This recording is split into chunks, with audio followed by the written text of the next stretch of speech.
Hello everyone, welcome to my channel English with Visali. Today we will discuss about BCA first sem General English SEP syllabus lesson Who Can Be Called a Great Man, written by Dr Br Ambedkar. 10 marks question and answers. First question: what three tests of greatness does Ambedkar deliberate in the essay? In his essay, Who Can Be Called a Great Man, Dr. Br Ambedkar examines and deliberates on three widely accepted tests of greatness proposed by different thinkers before presenting his own definition. These tests are those suggested by Thomas Carlyle, Lord Rosebery, and certain philosophers. The first test of greatness comes from Carlyle, a famous historian and thinker.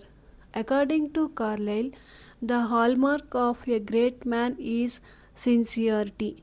He argued that a man who is genuine in his purpose, truthful in his actions, and earnest in his efforts deserves to be called great.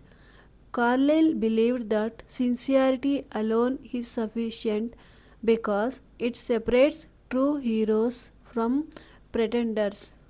Ambedkar acknowledges Carlyle's contribution but also points out its limitations. The second test comes from Lord Rosebery, who defined greatness as a combination of intellect, energy, and extraordinary power. Rosebery viewed greatness in terms of dynamic ability, strong leadership, and immense intellectual strength. For him, a great man is someone who stands above others due to his talents and his ability to achieve what ordinary men cannot. Ambedkar notes that this test emphasizes intellectual capacity but overlooks moral qualities. The third test comes from philosophers who consider a great man to be a divine force in society. Philosophers believe that greatness lies in acting as a guide, a reformer, and a savior. Such as man appears during society's darkest times when it is polluted with evils and weaknesses. He works like a purifier, cleansing society and regenerating it. This test highlights greatness as a spiritual and moral force rather than a material or intellectual one. Ambedkar discusses these three tests with respect and seriousness. He acknowledges that sincerity, intellect, and divine social influence are all important qualities of great men. However, he also makes it clear that each of these tests, when applied alone, fails to capture the complete picture of what true greatness means. Key points: Ambedkar examines three tests of greatness. Carlyle, Rosebery, philosophers. Carlyle: sincerity is the true mark of greatness. Rosebery: greatness is intellect, energy, extraordinary power. Philosophers: great man as divine force, social purifier, reformer. Each test highlights important qualities but is not complete in itself. Second question: why does Ambedkar say that the three tests of greatness in men are partial and incomplete? Dr. Br Ambedkar, after analyzing the three tests of greatness proposed by Carlyle, Rosebery, and philosophers, concludes that they are partial and incomplete. While each test identifies an important aspect of greatness, none of them fully explains the true meaning of being a great man. Ambedkar first critiques Carlyle's test of sincerity. He agrees that sincerity is an admirable quality but argues that sincerity alone cannot make a man great. A person may be completely sincere in his beliefs but still be wrong, ignorant, or foolish. A fool who is sincere is not great but dangerous because sincerity without wisdom or vision cannot benefit society. Thus, Carlyle's definition is inadequate. Next, Ambedkar critiques Roseberry's test of intellect, energy, and power.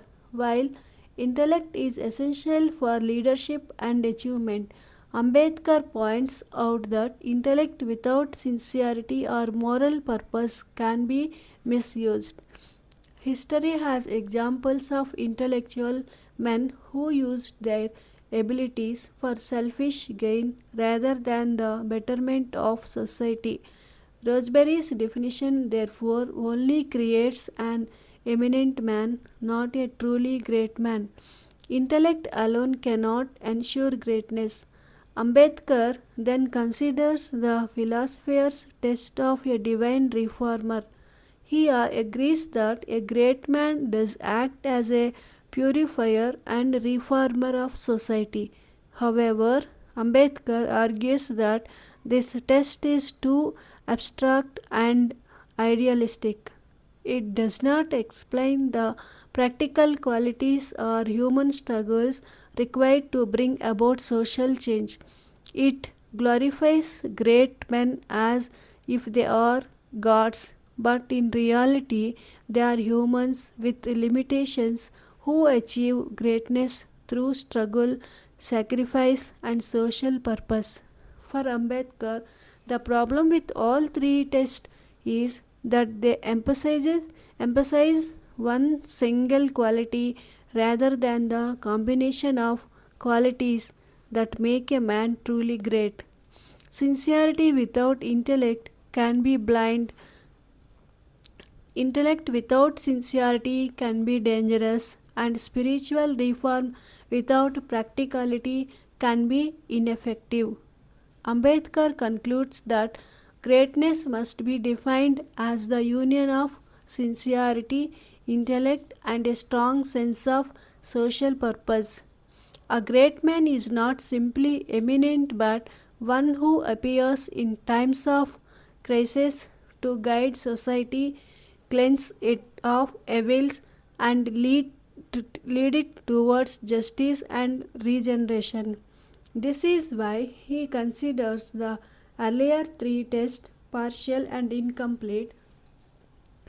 They capture fragments of greatness but not its entirety. Key points: Ambedkar says the three tests are incomplete. Carlyle, sincerity alone not enough. Fools may be sincere. Roseberry, intellect without sincerity can be harmful. Philosophers, divine reformer idea too abstract and idealistic. Each test highlights only one quality, not the whole. True greatness is equal to sincerity plus intellect plus social purpose. Thank you. Please like, share, subscribe my channel.